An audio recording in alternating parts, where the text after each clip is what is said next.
While loop. Control loops में second type का जो लूप होता है उसे वाइल लूप कहा जाता है। वाइल लूप देखते हैं होता क्या है।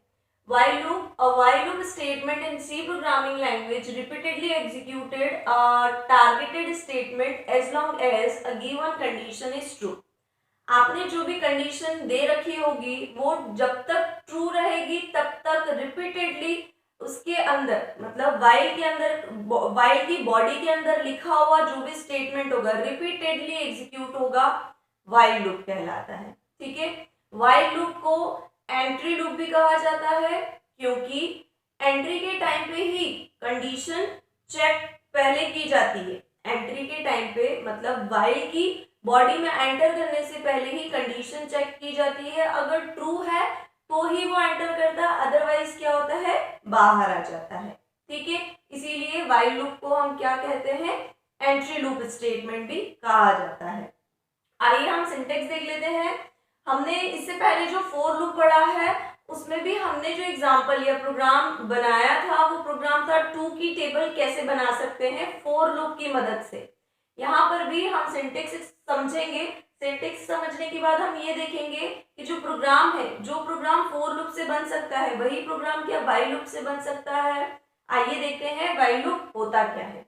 वाइल लूप में आपको क्या करना है, यहाँ पर सबसे फर्स्ट क्या करना है आपको, इनिशियलाइजेशन। इनिशियलाइजेशन मतलब आप जो भी लूप एग्जीक्यूट करवाना चाहते हैं वो कहाँ से शुरू हो, है ना, और कंडीशन सेकंड क्या होगी यहाँ पर, सेकंड देखिए आप कंडीशन।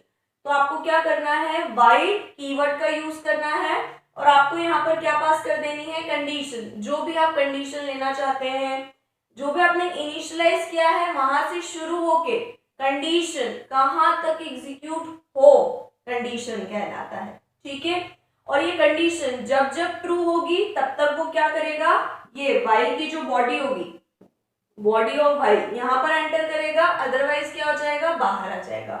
और इस बॉडी के जो स्टेटमेंट्स है वो कब तक रिपीटेडली एग्जीक्यूट करेगा, जब तक कि वाइल की कंडीशन क्या नहीं हो जाती, फॉल्स नहीं हो जाती। आ रही है बात समझ में। अब हम देखते हैं कि वाइल की कंडीशन अगर ट्रू है तो बॉडी में आए, बॉडी में आए तो ये जितने भी स्टेटमेंट्स होंगे क्या होंगे, एग्जीक्यूट होंगे। और थर्ड जो चीज है हमारी, ये थर्ड चीज क्या है हमारी, इंक्रीमेंट और डिक्रीमेंट। ठीक है, जो हम जहां से शुरू करेंगे कंडीशन चेक करेंगे और हर बारी इंक्रीमेंट या डिक्रीमेंट होगा। ठीक है, ये तीन चीजें मैंने फोर लूप में भी बताई है। आप चाहे फोर लूप पढ़ लीजिए, वाइल पढ़ लीजिए या डू वाइल पढ़ लीजिए। ये जो सिंटेक्स है ये पर्टिकुलर ये तीन चीजों को लेकर ही बनाया गया है, इनिशियलाइजेशन, कंडीशन और इंक्रीमेंट और डिक्रीमेंट।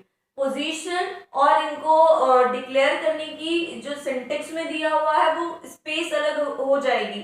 मतलब हो सकता है कि ऑर्डर ये हो फोर लूप में, first initialization, condition, increment, decrement, है ना। अकॉर्डिंग टू नीड हम वहां पर भी चेंज कर सकते हैं। अगर हम चाहें कोई एक पोर्शन खाली छोड़ना तो वो छोड़ सकते हैं, है ना, अप टू नीड है। और वाइल लूप में देखिए तो हमें हमेशा ध्यान रखना है कि ये तीन तो होने ही चाहिए। ऑर्डर कुछ भी हो सकता है, यहाँ पर पहले इनिशियलाइजेशन है, कंडीशन है और फिर इंक्रीमेंट और डिक्रीमेंट है।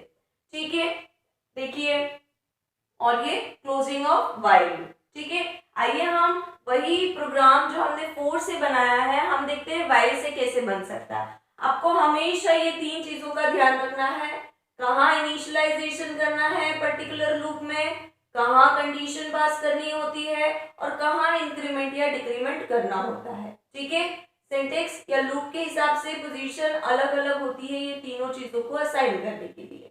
ठीक है, आइए हम प्रोग्राम देख लेते हैं। प्रोग्राम शुरू हुआ, सी का प्रोग्राम है, वॉइड मेन फंक्शन की बॉडी में एंटर किया, दो वेरिएबल की जरूरत पड़ेगी। आइए हम बेसिक डिस्कस कर लेते हैं थोड़ा सा। अगर हमें टू की टेबल या किसी भी नंबर की टेबल बनानी है तो हम ऐसे देखते हैं टेबल, अगर जिस भी नंबर की टेबल बनानी कंटिन्यू वो रिपीट होता जाता है, मतलब हम क्या ले लेते हैं उसको एन वेरिएबल। ठीक है, तो यहाँ जो हमने ये एन वेरिएबल लिया है ये क्या है, क्या यहाँ से किसकी टेबल या किस नंबर की टेबल को बनाना चाहते हैं, एन वो हो जाएगा। ठीक है, और फिर क्या होता है, हर बारी 1 2 3 4 5 अप टू 10 तक उसका क्या होता जाता है, एन के साथ मल्टीप्लाई होता जाता है। तो ये जो 1 2 3 अप टू 10 तक आपको चाहिए, ये एक और आपको कोई वेरिएबल असाइन करना पड़ेगा। तो हमने हमारे प्रोग्राम में उसको क्या लिया हुआ है, आई लिया हुआ है। ठीक है, तो आई हमारा क्या हो गया 1 to 10 तक जो हम यूज करेंगे। ठीक है, हमें समझ आएगा कि 1 से 10 तक कंडीशन जब हम लगाएंगे तो हम आई पर लगाएंगे। क्यों? क्योंकि 1 होगा पहली बारी में, फिर 2 होगा, फिर 3 होगा, अप टू वो 10 टाइम्स तक चलेगा। आफ्टर 10 टाइम्स क्या हो जाना चाहिए, कंडीशन फॉल्स और प्रोग्राम से बाहर। ठीक है, और फिर ये क्या मिलते जाना चाहिए आपको, इनका मल्टीप्लीकेशन मिलते जाना चाहिए। ठीक है, तो ये जो 2 आपको मिल रहा है, ये कैसे मिल रहा है, n इंटू आई से मिल रहा है। ये तीनों चीजों का आपको ध्यान रखना है। ठीक है, आइए हम प्रोग्राम में देखते हैं। ये दोनों वेरिएबल जो हमने यहाँ इनिशियलाइज करे हैं, आपको समझ आ रहा है, दोनों इंटीजर टाइप के हैं। प्रिंटफ करके हम कोई नंबर एंटर करवा लेंगे। आपको जिस किसी की भी टेबल असाइन बनानी है, आप वो नंबर एंटर कर सकते हैं। और चाहे तो आप यहाँ पर दे सकते हैं n equals to 2, n equals to 3। आप चाहे तो यहाँ नंबर दे दें और चाहे तो आप कंसोल पर इनपुट ले सकते हैं प्रिंटफ और स्कैनफ की मदद से। ठीक है, यहाँ पर आपने %n कर दिया।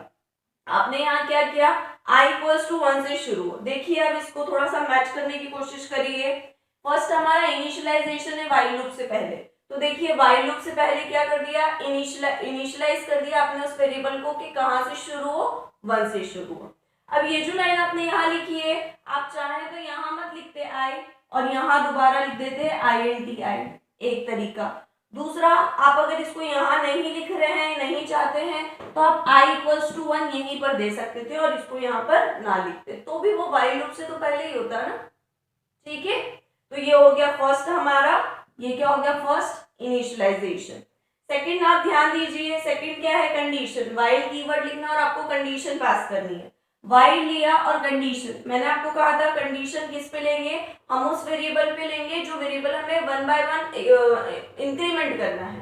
तो हमें 1 by 1 क्या इंक्रीमेंट करना है, आई वाला वेरिएबल। तो हमने कंडीशन किस पे ली है, आई वाले वेरिएबल पे। आई लेस देन इक्वल्स टू 10, आई हमें क्या होना चाहिए, छोटा या बराबर होना चाहिए 10 तक, सिर्फ तभी तक चले और बाहर आ जाए। ठीक है, मतलब 2 टेंजा तक चले और बाहर आ जाए, या जो भी आप नंबर ले रहे हैं वहां तक चले और बाहर आ जाए। ठीक है, ओपन हुआ व्हाइल की बॉडी, जो भी स्टेटमेंट लिखे होंगे। अब स्टेटमेंट में यहाँ पर हमने मल्टीपल स्टेटमेंट्स लिखे हुए हैं।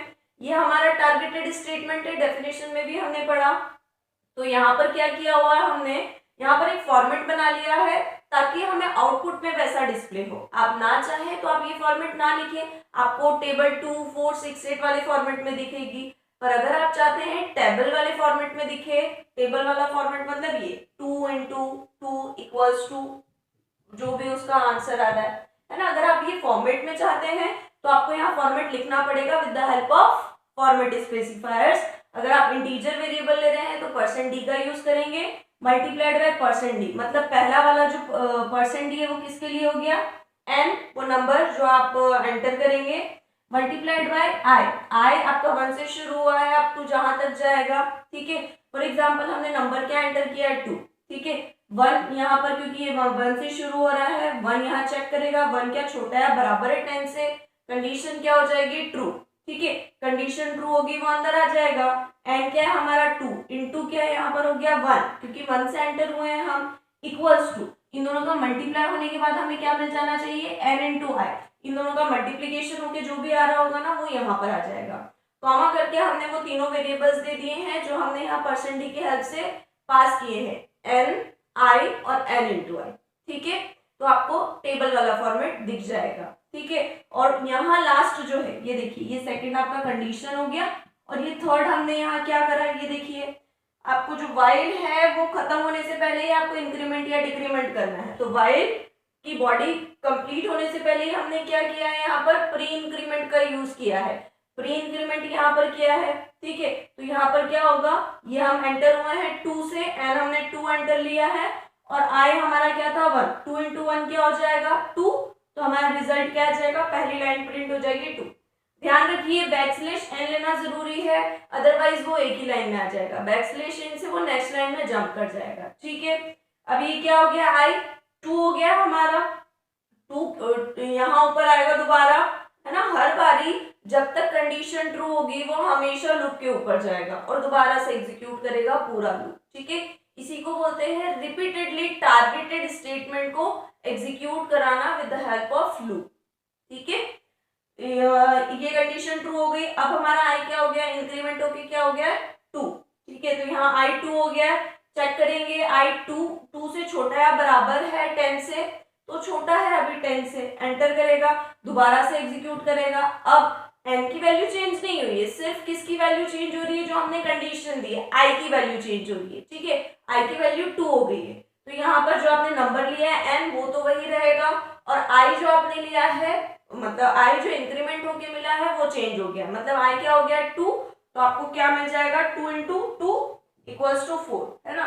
अब क्या होगा, अब दोबारा से क्या होगा, i क्या हो गया 3। अब वो दोबारा जाएगा वाइल लूप में, देखेगा 3 क्या छोटा है 10 से, हाँ छोटा है, अंदर आएगा, ये स्टेटमेंट को दोबारा एग्जीक्यूट करेगा। पर जब भी दोबारा एग्जीक्यूट करेगा तो i की इंक्रीमेंट वाली वैल्यू लेगा।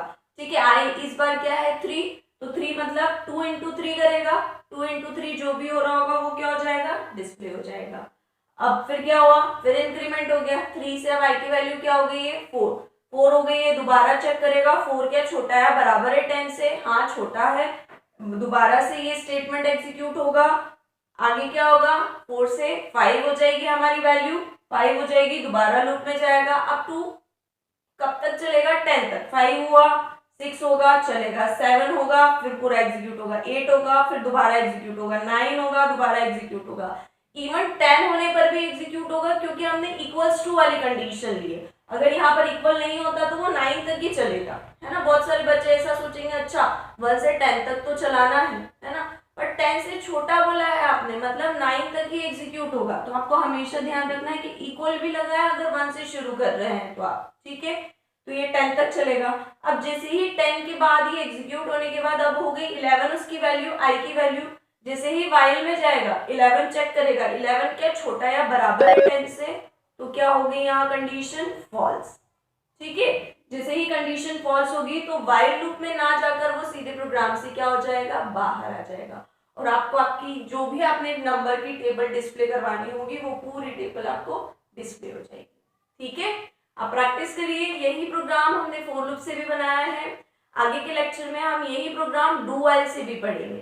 ठीक है, अगर आपको ये लेक्चर अच्छा लगा हो तो प्लीज इसे लाइक और सब्सक्राइब जरूर करिए। Thank you.